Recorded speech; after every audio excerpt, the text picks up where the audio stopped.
Hello नमस्कार दोस्तों, कैसे हैं आप सभी। एक बार फिर से आप सभी का स्वागत है आपके अपने यूट्यूब चैनल प्रॉफिट स्टडी में। तो आपका यहाँ पे एक कॉमन डाउट जो सभी छात्रों का देखने को आ रहा है, और खासकर जो इस बार आईटीआई पास किए हैं 2023 में, जो आईटीआई पास किए हैं, चाहे उनका जो भी ट्रेड हो, ठीक है, उसके लिए वीडियो बहुत ही इंपॉर्टेंट है। और आपका बहुत क्वेरी भी आ रहा था इसके रिगार्डिंग कि हम कहाँ से अप्रेंटिस हमें करना चाहिए ताकि वो जो हमारा अप्रेंटिसशिप आगे चल के फ्यूचर में कारगर साबित हो। सिंपल सा कहने का मतलब है कि वैसा कौन सा विभाग है जो अप्रेंटिस करने के बाद हमें सरकारी नौकरी का मौका देता है अपने ही विभाग में। कुछ ऐसे भी यहां पे विभाग आपको देखने को मिलेंगे जो अप्रेंटिसशिप के बाद सीधी भर्ती, तो कुछ ऐसे विभाग हैं जो अप्रेंटिसशिप के बाद आपको कॉन्ट्रैक्ट बेस पे भर्तियां निकालती हैं। तो टेंशन लेने वाली बात नहीं है। आप जो भी आपका डिमांड रहा है, प्रॉफिट स्टडी हमेशा आपका हर एक डिमांड पूरा किया है। और आज की इस वीडियो में जो आपका सबसे ज्यादा पूछा जाने वाला सवाल, इसके ऊपर हम बात कर रहे हैं। बाकी जिसका भी रेलवे अप्रेंटिस में अभी तक सिलेक्शन नहीं हो पाया है, रेलवे अप्रेंटिसशिप के बारे में सोच रहे हैं, वीडियो को एंड तक देखिएगा ताकि आपके पास कंप्लीट इंफॉर्मेशन रहे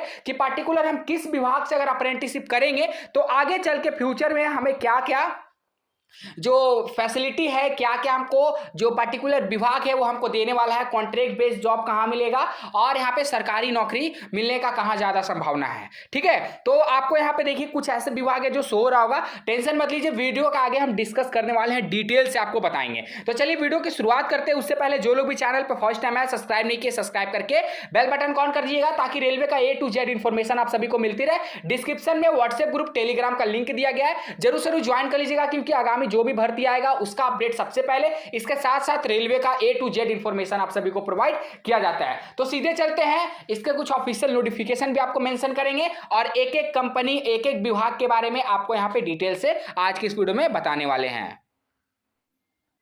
तो ध्यान से देखिएगा, यहां पे कुछ आपको विभाग का जानकारी आपको दिख रहा होगा। ठीक है, और ये ऐसे विभाग है जो आपको अप्रेंटिस के बाद नौकरी देने का यहाँ पे दावा करते हैं और इनका प्रीवियस अगर भर्ती में बात करें तो ये अप्रेंटिसशिप वालों को मौका देते हैं। अब कुछ कैंडिडेट हैं जिनका ये सवाल होता है कि मान लीजिए हम यहाँ पे रेलवे से अगर अप्रेंटिस करते हैं तो क्या जब एनसीएल का भर्ती आएगा, नॉर्दर्न कोलफील्ड लिमिटेड का भर्ती आएगा, तो क्या हमें उसमें जो एनएससी का जो बेनिफिट है, अप्रेंटिसशिप का जो बेनिफिट है, वो मिलेगा या फिर नहीं मिलेगा? तो सिंपल और साधारण सा इसका जवाब है कि आप जिस भी विभाग से अप्रेंटिसशिप करिएगा आपको वहीं पे प्राथमिकता दिया जाएगा, आपको वहीं पे प्रीफरेंस दिया जाएगा।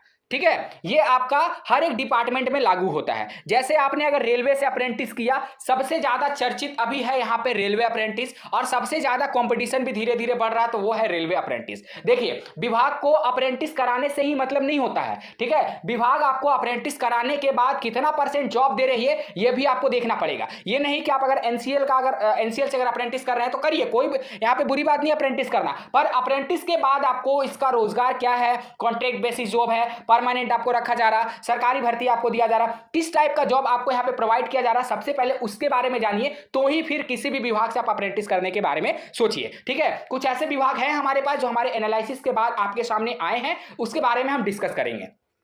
सबसे पहले और सबसे चर्चित आपका है रेलवे अप्रेंटिस। ठीक है, रेलवे अप्रेंटिस में अगर यहां पे बात किया जाए तो आपको 20% का कोटा यहां प्रोवाइड किया जाता है। कितना? 20% का आपको कोटा प्रोवाइड किया जाता है और ये आपका लेवल वन अर्थात आप बोल लीजिए कि ग्रुप डी में आपको 20% का कोटा यहां पे रेलवे आपको देता है। और अगर आप एएलपी का फॉर्म भरते हैं तो एएलपी में आपको एज का रिलैक्सेशन देखने को मिलता है। जो जनरल वाले कैंडिडेट को नहीं मिलेगा एज का रिलैक्सेशन, वो आपको देखने को मिलेगा। जो कैटेगरी वाइज एज का रिलैक्सेशन मिलता है वो तो मिलेगा ही मिलेगा, पर जिसके पास एनएससी का सर्टिफिकेट होता है रेलवे से, उसको कुछ एक्स्ट्रा यहां पे बेनिफिट डिपार्टमेंट की तरफ से दिया जाता है। ठीक है, अब बात करते हैं इसका जो प्रीवियस भर्ती आया था उसमें भी आपको 20% का कोटा मिला था और इसका डायरेक्ट रिक्रूटमेंट के तहत बात भी चल रहा, जीएम पावर के रिगार्डिंग बात भी चल रहा, या हो सके आपको सरकार यहाँ पे ट्रेड टेस्ट के अनुसार भी आपको रेलवे में सीधा समायोजन का मौका मिल सकता है। वो आपको आने वाला टाइम पे अप टू डेट यहाँ पे किया जाएगा। नेक्स्ट हमारा विभाग है एनसीएल। एनसीएल का पूरा नाम हो गया आपका नॉर्दर्न कोलफील्ड लिमिटेड। इसमें आपको क्या होता है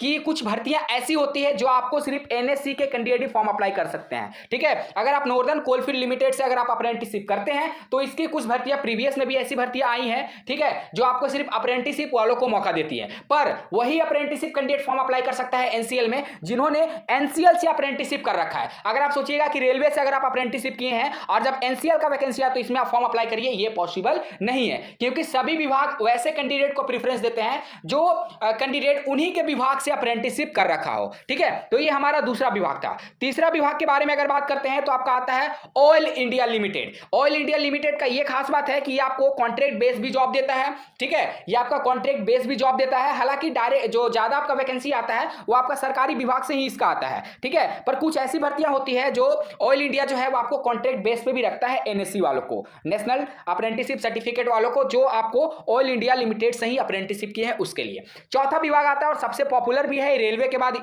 जो नंबर आता है सेल का ही आता है। अगर आप सेल से भी अप्रेंटिसशिप कर रखे हो या फिर करने के बारे में सोच रहे हो या फिर आने वाला टाइम में फ्यूचर में करोगे, तो अगर आप यहां से भी अप्रेंटिस करते हो तो इसमें भी अच्छे अच्छे पोस्ट के लिए आपको एनएससी का सर्टिफिकेट जो मांगा जाता है और एनएससी का भी इसमें भी आपको सेपरेट वैकेंसी देखने को मिलता है, ठीक है। नेक्स्ट हमारा आता है मांझागांव। इसमें अगर बात करें तो इसमें आपका थोड़ा सा इसका जो फीडबैक है वो इसलिए खराब है क्योंकि इसमें ज्यादातर जो है 5 साल का कॉन्ट्रैक्ट भर्ती इसमें निकाला जाता है, ठीक है। इसमें परमानेंट पहले निकाला जाता था, पर अभी जो प्रेजेंट रिसेंटली बात करें भर्ती का, उसमें आपको 5 साल या फिर आपको 3 साल का कॉन्ट्रैक्ट के तौर पे रखा जाता है। हालांकि वो आपको फैसिलिटी सारा जो सरकारी भर्ती में जैसा होता है, जो परमानेंट इंप्लॉय होते हैं उसी के तरह आपको फैसिलिटी यहाँ पे दिया जाता है, पर सिर्फ ये आपको खराब बात है इसमें कि आपको कॉन्ट्रैक्ट बेस पे रखा जाता है। मान लीजिए अगर 5 साल का कॉन्ट्रैक्ट है तो जब आपका 5 साल यहाँ पे पीरियड पूरा हो जाएगा तो उसके बाद इस कॉन्ट्रैक्ट को और बढ़ाया जाता है जैसा आपका परफॉर्मेंस रहता है उसके अकॉर्डिंग, ठीक है। तो ये आपका इस पर्टिकुलर विभाग का ये परफॉर्मेंस था।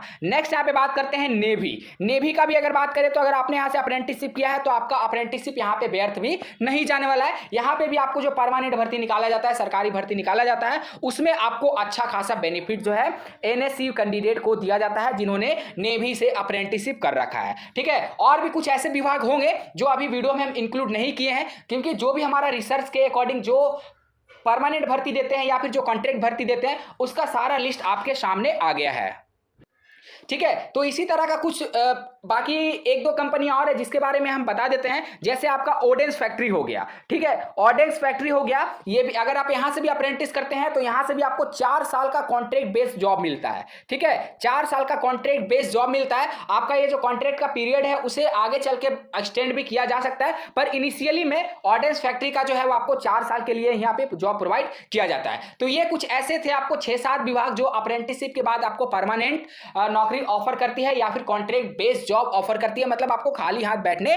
नहीं देती है। ये कुछ ऐसे रेलवे के विभाग थे। अब आपका ये डाउट हो सकता है कि हमें कहां से अप्रेंटिस करने पे सबसे जल्दी जॉब मिल सकता है, ठीक है। तो वो देखिए डिपार्टमेंट के ऊपर डिपेंड करता है। अगर आप रेलवे से कर रहे हो तो रेलवे में आपको जब इसका भर्ती आएगा लेवल 1 का तो आपको 20% का कोटा मिलेगा। सेम उसी तरह एनसीएल का भी है, सेम उसी तरह हर विभाग का है, चाहे आप सेल का बात कर लो, नेवी का बात कर लो, ऑयल इंडिया का बात कर लो या फिर मांझागांव का बात कर लो, ऑर्डेंस फैक्ट्री का बात कर लो, हर एक विभाग का वही क्राइटेरिया है। आप अप्रेंटिसशिप करिए, जब आपको यहाँ पे रिक्रूटमेंट आएगा तो आपको यहाँ पे कॉन्ट्रैक्ट बेस्ड जॉब या फिर आपको परमानेंट इंप्लॉय के तौर पे रखा जाएगा, ठीक है। तो आपका बहुत डिमांड आ रहा था कि अप्रेंटिस करने के बाद वैसे कौन कौन से विभाग हैं जो यहाँ पे सीधी भर्ती देती है या फिर उन्हें परमानेंट इंप्लॉय होने का भी मौका देती है, ठीक है ना। तो टेंशन मत लीजिए, बाकी अगर आपका जो अदर क्वेरी होगा हमें कमेंट बॉक्स में कमेंट करके जरूर बताइएगा। फिर से मिलेंगे हम आपसे नई भर्ती नई जानकारी के साथ। चैनल पर अगर फर्स्ट टाइम है तो इसी तरह का अपडेट पाने के लिए चैनल को सब्सक्राइब करके बेल बटन ऑन कर दीजिएगा ताकि A to Z इंफॉर्मेशन आप सभी को मिलती रहे। डिस्क्रिप्शन में व्हाट्सएप ग्रुप टेलीग्राम का लिंक है, जरूर ज्वाइन कर लीजिएगा। आगामी जो भी भर्ती आता है उसका अपडेट आपको सबसे पहले प्रोवाइड किया जाता है।